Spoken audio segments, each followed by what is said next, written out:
Welcome to the David Sparks Show, an ongoing exploration of issues and thought by award-winning journalist, artist, and musician David Sparks. For more info, visit thedavidsparks.com. Ladies and gentlemen, welcome back to the David Sparks Show. Thank you for watching. Tune in at thedavidsparks.com or on Twitter at David Sparks Show. Let's get into it today. I got a really sad story for you. Andrew Sedak, age 20, a North Dakota College of Science student, was found dead recently. And nobody knows who is responsible, although there are some, ideas. Sedak got caught up in some trouble at school. He sold an undercover informant an $80 bag of marijuana. But because he was selling this $80 bag of marijuana in a school zone, he was then subject to a 20-year prison sentence. Get that right, folks.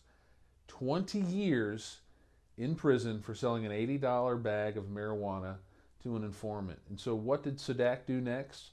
Well, at the urging of the multi-county drug task force that he was an informant for, he began informing on other folks. And what happened next, no one knows, but Andrew Sedak is dead. On June 27th of this year, Sedak's body was found in the Red River near Breckenridge, Minnesota, with a gunshot wound. This is not the first time a college student has ended up dead after being involved in undercover operations. Over the course of a year, he purchased, at the direction of this drug task force, two $60 1/8 ounce bags of marijuana. According to officials, he was to have sold two more before being able to get off of his original sentence, but did not report back and was charged with 2 felonies. His mother believes that the police themselves are responsible for setting this chain of events into action by involving her 20-year-old son in becoming a drug informant. Well, it seemed like an easy choice for him at the time. Avoid 20 years or inform on folks. What's ended up is this young guy has no life now. His parents are completely distraught over an $80 bag of weed and the need to find out who is supplying these $80 bags of weed and where is the pyramid of weed lead to. This kid's dead now. Now, that's not to blame the police forces. The North Dakota Bureau of Criminal Investigations has found no wrongdoing, and neither has the sheriff of the county where this happened. Just check this quote out. In an interview with KVLY, the NBC station in Fargo, North Dakota, Wahpeton Police Chief Scott Thornstein said that Sedak's death is no cause for reflection on the methods used by drug warriors in North Dakota. Quote, "These type of investigations are conducted pretty much the same way everywhere where people breathe in and out," unquote, he said.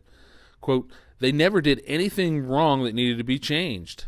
Thornstein, who acknowledged that Sedak's mother had to go through a difficult ordeal, explained that busting drug offenders is a thankless but necessary job. Quote, "Law enforcement were generally not popular," he told KVLY. Quote, "The sheepdog is not loved by the flock, and they're hated by the wolf, but we do it anyway," unquote. In Thornstein's view, the citizens he serves are sheep, while harmless pot dealers like Sedak are wolves. And that's out of Reason.com. What he's saying is that police aren't really responsible for any kind of chain of events that emanate from their actions, and that criminals themselves are certainly responsible. And I certainly agree with anyone responsible for killing Andrew Sedak is a criminal who should be jailed for a long, long time, not a kid who's selling $80 worth of weed on campus. According to his mother, they're using these kids. And that's pretty much what's going on here. The populace is being used essentially is a giant societal guinea pig and punishment stool for the police, military, industrial complex.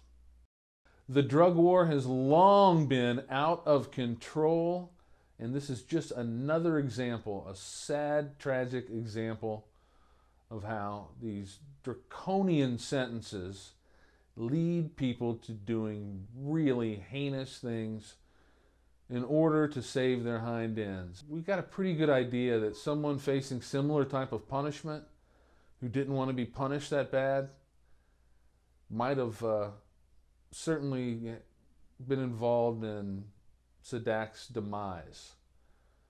And all of this is really just tragically stupid. There's no use for this kid to be gone, his parents to be crushed, their lives, losing a child will crush someone's life. They'll never ever be the same because we got to get the guys with the $80 weed bags. Please, please, please, please, please wake up from this awful nightmare called the war on drugs, America.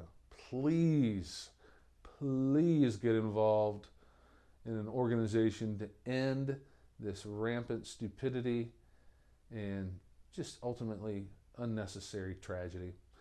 I'm David Sparks. Check me out at thedavidsparks.com, on the TYT Nation pages at YouTube, youtube.com/TYT Nation. You can email me at david@thedavidsparks.com. I invite all of your comments, suggestions, quotes, notes, billy goats, abject hatred, trolling, and more. Take care. Have a great day. I'm David Sparks.